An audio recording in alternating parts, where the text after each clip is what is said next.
Menko Bidang Kemaritiman dan Investasi Luhut Binsar Panjaitan menyebut dunia mengeluhkan Indonesia sebagai kekuatan baru. Dia mengungkap bahwa negara-negara di dunia melihat Indonesia sebagai superpower mini.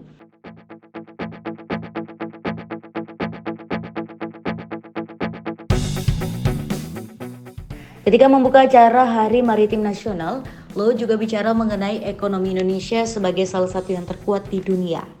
Di tengah krisis ekonomi yang terjadi akibat sejumlah faktor, mulai dari pandemi COVID-19 hingga konflik Rusia dan Ukraina, ekonomi Indonesia disebut-sebut masih dalam kondisi baik.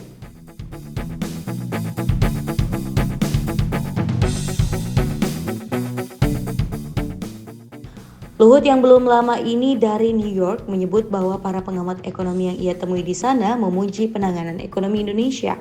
Dia mengklaim bahwa penanganan ekonomi dalam negeri saat ini sudah sangat baik.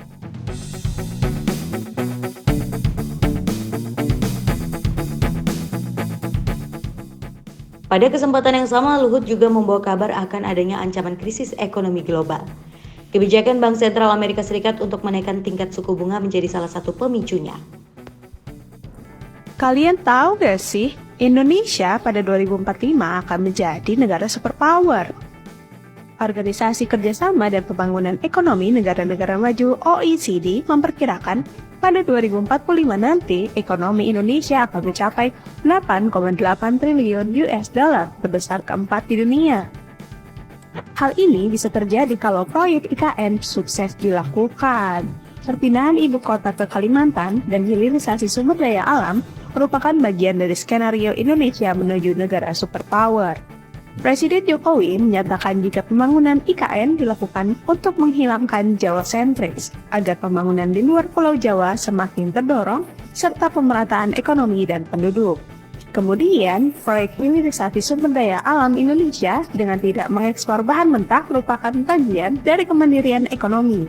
Meskipun menghadapi jalan terjal karena adanya gugatan WTO, Jokowi menegaskan Indonesia tidak akan mundur. Tidak usah takut gara-gara digugat WTO. Meski sudah menjadi undang-undang, proyek pembangunan IKN masih mendapatkan sejumlah penolakan.